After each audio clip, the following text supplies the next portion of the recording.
Welcome to this week's edition of What's the 411 Sports. I'm Keisha Wilson. I'm Mike McDonald. I'm Vincent Davis. It's officially summer and Mother Nature has given some hot days to us, so we in turn are going to bring to you what's hot in sports. On today's show, we will be discussing Wimbledon, the NBA free agency moves of Kevin Durant and Dwayne Wade, Carmelo Anthony calling on his fellow athletes to use their voices, our New York sports report, and as always, somebody's going on that bench. Yeah, that's right, Keisha. But first, let's get to some quick bites. Wedding bells were ringing. Congratulations to Seattle Seahawks quarterback Russell Wilson and singer Ciara, who were married on July 6th at Peckforton Castle in Liverpool, England. Russell Wilson and Ciara were very public about abstaining from premarital sex, so we all know what went down on that night. And yeah, they were public about that too. Yeah, but she wasn't that interested in doing it with her first child swallow. Well, they have a baby. Congratulations are also in order to El Capitan, former New York Yankees shortstop Derek Jeter, who wed model Hannah Davis. SMU men's head coach Larry Brown resigned from his position. While Brown did not provide any details as to why he resigned, it has been reported that it's due to SMU not offering a long-term contract to Brown. The American women's gymnastics Olympic team is set, and the fearsome five are Simone Biles, Allie Reisman, Lori Hernandez, Madison Koshin, and Gabby Douglas, who also was awarded her own Barbie doll. And finally, this also marks one of my favorite times of the year. ESPN, the magazine's body issue, hit the stands. And if you like bodies of all different shapes and sizes, check it out. Well, I'll be sure to hit up that ESPN, the magazine. But first, guys, let's get to what's poppin'. And over the weekend, legendary tennis phenom Serena Williams went ahead and grabbed her 22nd Grand Slam title. But this certainly seemed to go under the radar, guys. Is Serena Williams the GOAT? Is she the greatest of all time? And really, why has her legendary status gone underexposed over the last 10 years or so? Well, I actually think, when she won the 22nd Grand Slam, Twitter was ablaze. I kept getting a lot of feeds, and everybody from ESPN and the news networks and celebrities congratulating Serena, calling her the greatest, and calling her the Queen of England, and does she use her Wimbledon plates to have dinner parties? So I don't think it went unnoticed. I can't remember at the time what else was going on in the sports world that may have overshadowed her just a little bit, but in my opinion, there's no doubt that she's the GOAT. 22 Grand Slam titles, 9 of those titles came after the age of 30, when most players are starting to wind down their career. She just keeps going. So I don't think her status as a GOAT or being legendary is in any question at all. Yeah, it could be timing. It could be other things going on. I think that she would have gotten a lot more mileage if she hadn't lost last year. That match that everyone was expecting her to win. But she's a great tennis player. What else would you like? Yeah, well, I think also the fact that it's tennis. It's not one of the most popular sports. Certainly, when Serena does play, though, it's proven that her viewership, she gets just as much eyeballs as the men's tennis does because people are into it. She's a champion. She's done a great job, and I think that, like as you pointed out, Keisha, there's no question at this point that she is the greatest female tennis player of all time. And I think the distance between her and the second best player is far greater than the distance between the greatest men's tennis player, who really that could be up for grabs. I think there's no question, though, at this point that Serena Williams is going to go down as the greatest tennis player in women's history.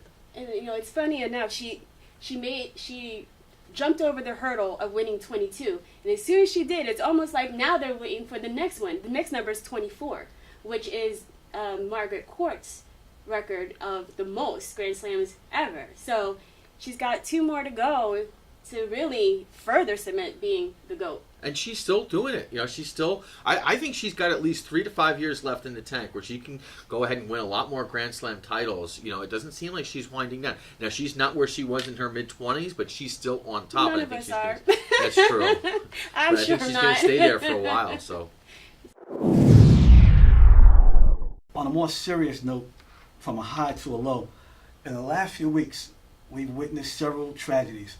Alton Stewart in Baton Rouge, Louisiana, and Philandro Castile in Minnesota, their deaths at the hands of police officers, and the assassination of 5 police officers in Dallas, Texas. Carmelo Anthony, forward for the New York Knicks, has asked his fellow athletes to do what they can to join him in trying to do something to try to stem this violence and stem what's going on between blacks and police and what's happening in the community.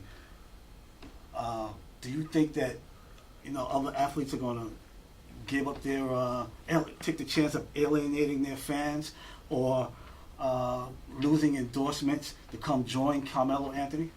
I think the NBA really developed some camaraderie, not this past season, but the year before, when the Black Lives Matter movement really was making some headway. LeBron James and a lot of other players, we saw them wearing the Black Lives Matter t-shirt. So this is not the first time where athletes have spoken out. But I commend Carmelo Anthony.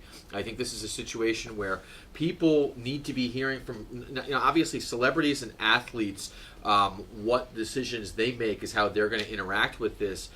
Can be on the fence, but I think that it's good for people to hear Carmelo Anthony and good for athletes to hear Carmelo Anthony speaking about this. Look, we can critique Carmelo Anthony's basketball skills all we want. We'll talk about the Knicks later in the show, but I think with the things that have gone down, not just in the last couple of weeks, but really going back to the Orlando shooting, which was now a month ago, really going back to the Trayvon Martin shooting, which was, 4 or 5 years ago, the country right now, it's really in a tight spot. And I think for Carmelo Anthony to go ahead and speak out like this, I commend him. I think that this is a good job on his part to do this, because it's easy, as Carmelo points out, for people like Michael Jordan was when he was playing. He didn't really get involved with politics. He was more focused on the dollars, and he was more focused on Nike and his endorsement deals. And Carmelo Anthony says, look, let's forget about the endorsement deals. Let's focus on helping make a change. And I think it was a good job on his part.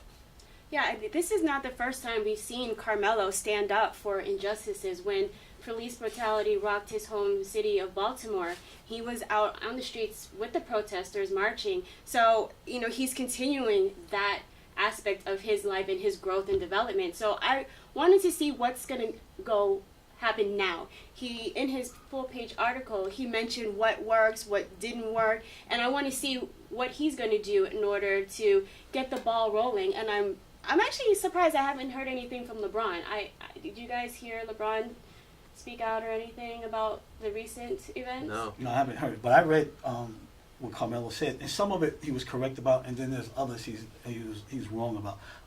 In the past, marches have worked. They may be overdone, but they all had a point. It's not one specific thing that works. It's a variety of things that's worked, and a variety of things when they're done. Also, this week, Kenny Smith has come out from TNT, TBS. Also, Damian Lillard has put out a video about a peaceful movement. So we'll see what else will come from this. So I hope it gains momentum. And also, we should recognize that the women players have taken a stand. Members of the Lynx and the New York Liberty have worn shirts honoring both Alton Sterling and Philandro Castile, as well as the Dallas police officers who lost their lives. So they are making their voices known as well, and that they feel as though this is a subject that needs to be addressed. Now, unfortunately, when in Minnesota, when the Lynx wore the warm-ups, the shirts during the warm-ups, 4 police officers walked off their duty and did ask that they not be assigned to guard Minnesota Lynx games. And see, but that's one of the problems with the police. They never want to admit that there is a problem, but they're quick to defend themselves when there's something wrong, and that's wrong. They never want to address their wrongdoing. Yeah, and another point, Melo has a big stage coming up. People are wondering with the Olympics, the upcoming Olympics, is he going to make a stand, or is the basketball team as a whole going to make a stand? Kind of like in 1968 when John Carlos and Tommy Smith raised their fist at the Black Power salute on the podium after they won medals in their event. So we'll see. I mean, this is something that's going to be constantly moving. On a brighter note, as we're taping this show right now, the MLB 2016 All-Star Game is taking place in San Diego. Of course, Giancarlo Stanton won the Home Run Derby last night. I'd like to know what your guys' reaction was to that.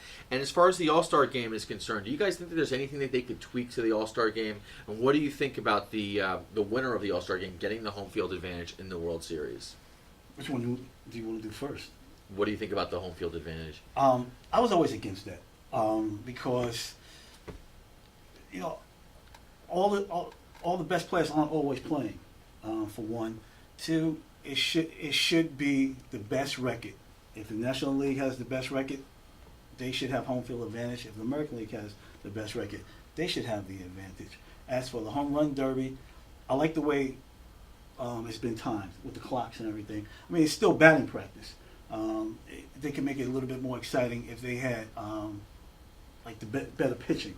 All right, I mean, because I could probably hit some of those home runs. Right.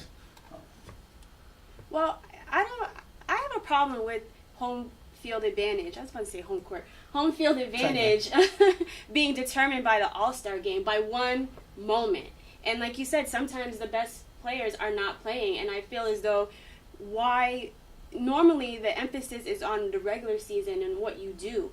If that's the case, then having an All-Star Game determine an outcome, it spits in that philosophy's face.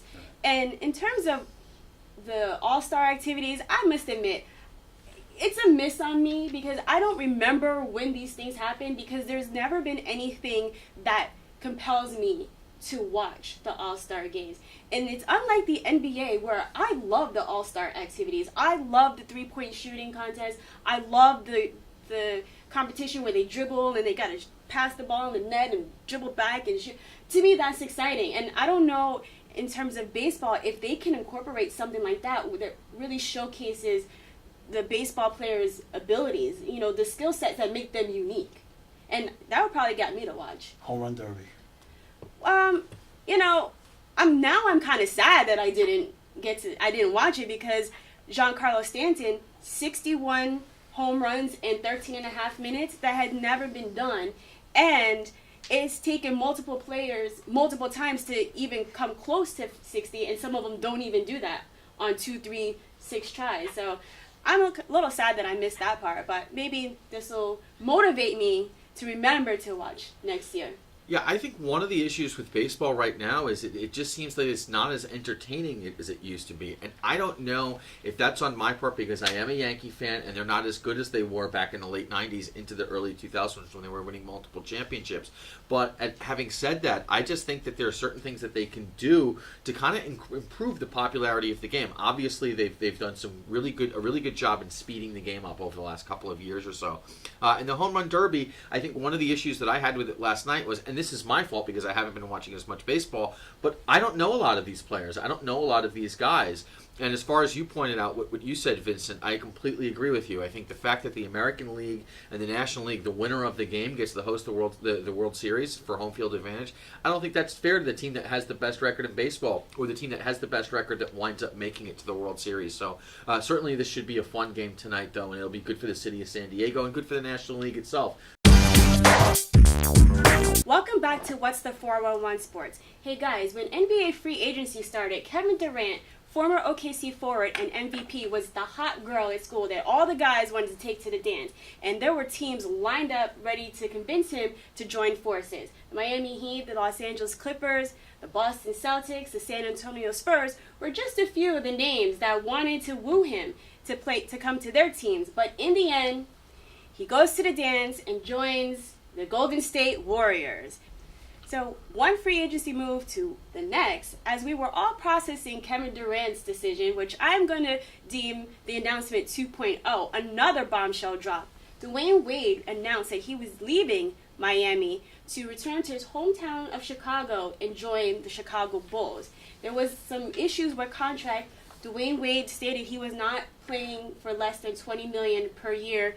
Pat Riley gave him 20, but he almost had to pull teeth to get it. But the Bulls made him a better offer. So do you think this was the best decision for Wade to go back to Chicago? I think it was the best decision for both parties. I think Dwayne Wade's better off. I think that this is a good opportunity for him to go close out his career. You got a playoff team in Chicago, a team that can compete for a playoff spot, and this will be good opportunity for him. And then as far as the Miami Heat are concerned, Pat Riley really wanted him to leave, and Pat Riley didn't want to cough up the money. And I think in the long term, I think Pat Riley and the Miami Heat are probably better off because you're going to pay Dwayne Wade, a guy who's in his mid-30s now, all this money to go ahead and get you the fourth seed in the East, fifth seed in the East, where you're really not going to be able to compete for a championship. This gives the Heat more chance to go ahead. They can keep some money and prepare for the future. And I think for Dwayne Wade and Pat Riley, there's these two, they understand what they mean to each other, and just because they didn't speak to each other during this whole situation went down doesn't mean that they're angry or anything. And I think Dwayne Wade addressed that and really was able to put the critics to bed with all of that statement. The average text takes your eyes off the road for nearly 5 seconds. At highway speeds, that's enough time to travel the length of a football field. Stop the texts, stop the wrecks. Welcome back to What's the 411 Sports. Well, Keisha, you're going to talk about the New York Knicks in just a moment, but first, let's talk about the Nets. They went ahead and they've made a lot of moves to their roster. The big signing, of course, though, is getting Jeremy Lin and bringing him back to the Big Apple. What are you guys' thoughts on the Nets making this decision to bring Jeremy Lin back to New York? Do you guys like the move? I love having Jeremy Lin in Brooklyn. First of all, it's a good marketing for the Nets, who were in second to last place last year. They were a few games above Philadelphia. Is going to bring a new fan base into Brooklyn that they're probably going to, some of the people they're going to lose from last year because of how they fared throughout the year. Lin is a good ball player.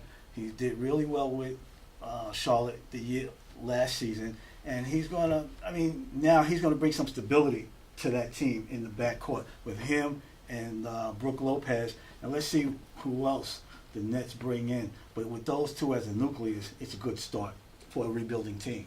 I like the move. They needed a point guard. They let go of Jared Jack. Shane Larkin exercised his option. I think no one has picked him up, so I think he will come back to the Nets. But in Jeremy Lin, you have a seasoned veteran. He's been in the league for a few years, and he has a certain energy about his game, and I think it will catch on to the other members of the team and to the fans because Linsanity happened for a reason, and he's even gotten better since his stint with the Knicks a few years ago. So I think it's a great move for the Nets, and it's going to put people in the seats, and I think perhaps it will get the fans motivated behind the Nets, so you won't get teams who are just going to the Barclays to root for the other team because it'll be their only chance to see Kawhi Leonard or Kobe when he was playing, or any of the marquee names that play the Nets. Yeah, and at 27 years old, Jeremy Lin has a lot of bright days ahead in his future. I think in retrospect, maybe the Knicks never should have let this guy go. He's had some very good few seasons over the last few years, and they wound up replacing him with Raymond Felton. The Knicks didn't want to show him the money, though, but I think this is a good decision. And as you pointed out, Vincent, with marketing, we have a huge Chinese-American population here in Brooklyn, and I think that this could certainly work wonders by going ahead and bringing Jeremy Lin here, getting fannies in the seats. That's one thing that the Nets really want to improve on this year. Of course, you want to get some more wins in the win-loss column. That would definitely help as well. Right. Also, Ivy League, Harvard and Stanford. Harvard, the Duke of the North? What? Oh, sorry. Sorry about that. I had to just throw that in there real quick. And also, just one final note on my part about Jeremy Lin. I think that he knows how to handle the New York spotlight. And that's really important because some people don't know. New York is the biggest market, if not the biggest market out there in the U.S. And it comes with a lot of scrutiny. New York media is not always nice, and it takes a certain person to be able to weather it, because if you do wrong, you're gonna read about it, and everybody's gonna talk about it. And he's been in New York before, and so he knows what that means, and he's able to handle it. And also, he's been relatively healthy over the course of his career, so I think it's a win-win for the Nets. So now we're gonna travel over to via the Manhattan Bridge, because that's the one I take to get to Manhattan, and we're going to talk about the New York Knicks, and they made their own splash in free agency. They signed Derrick Rose, and then they continued the ball rolling by signing Joakim Noah, Brandon Jennings, and Courtney Lee. GM Phil Jackson revealed that his signings were fueled by a conversation that he had with Carmelo Anthony, in which Carmelo said that he is at an age where things need to happen quickly for him. What do you guys think about these signings, and do you think that the signings are in line with that philosophy? Great signings. Phil Jackson, in my eyes, has now moved from the basement to the penthouse. I think Phil Jackson was really down. A lot of Knicks fans were just down in the dumps with what Phil Jackson has done, and now Phil Jackson's made a lot of good decisions here. You bring in Derrick Rose, you have nothing to lose with Derrick Rose, because even if he gets hurt, he's a free agent after the season. Joakim Noah, great signing. And as far as what the Knicks have here, I think certainly they can contend, not for a title, not for the Eastern Conference, but they can contend in the Atlantic Division, where it's certainly up for grabs. So I think the buzz in the Garden is back. I think that for the Knicks, who've had a really rough couple of seasons right now, they were competing for a playoff spot halfway through the season, and everything just fell apart. But a lot of this also is on Carmelo Anthony, who we spoke about earlier in the show. Carmelo Anthony, who is just focused so much on his shooting, is probably going to have to focus on his defense now if the Knicks are going to go ahead and really compete in the Eastern Conference. I think if Derrick Rose, even if he just increases his assists, it'll be a benefit for the Knicks. But you can't help to think would Rondo have been a better point guard for the Knicks as opposed to Derrick Rose? He's a head case, though. I think Derrick Rose is better for the locker room than Rajon Rondo. That's what I think. But I think overall the signings were good, and it depends on what you view as what needs to happen quickly. What type of winning needs to happen quickly? Is it more wins? Then yes, this roster is going to get you more wins. Is it going to get you the playoffs? Probably, maybe, as a lower seed, but it's not going to get you a championship. So it's happening quicker. They're going to get more wins than the past 2 seasons, but in terms of championships, this roster is not going to happen. Yeah, I don't see Eastern Conference Finals for the Knicks. Yeah. We took the bridge to Manhattan to talk about the Knicks. Now we're going to take the 7 subway. We're going to go out to Queens and talk about the New York Mets and the woes that have befallen the New York Mets. It looks like the injury bug has taken residency in the locker room, with Matt Harvey electing to have season-ending shoulder surgery after being diagnosed with thoracic outlet syndrome. Noah Syndergaard, Thor, was pulled from a game against the Nationals with an issue in his arm. He said that his arm felt dead at one point. And in that same game, Yoenis Cespedes was pulled from the game with a quad strain. Guys, is this it for the Mets? Is there any hope that they can turn this ship around and make it to the playoffs? Certainly there is. They can definitely get to the playoffs. I think the National League, the wild card, it's definitely open, so they can do that. As far as their World Series aspirations that they had coming into this season, I think that's gone up in flames. And a lot of that is because the Washington Nationals, who are the front runner in the NL East right now, are probably going to wind up winning the division. With Matt Harvey going out for the season, this is really going to hurt the Mets' chances of getting back to the Fall Classic. However, they do have good enough pitching where they can go ahead and compete for a wild card spot, get in there, and try to prove themselves that they can do that. But so far, this has been a lackluster season for the New York Mets. I know they're above 500. I know they're right in the thick of things in the playoff race in the National League. But at the same time, with such high hopes that they had coming into this season, I think a lot of Met fans are disappointed right now. It's all or nothing. If the Mets don't win, if they don't make it to the World Series, they might as well forget it. Count on next year. Well, I'm ringing the alarm. This is bad news for the Mets. Their pitching was their strong suit.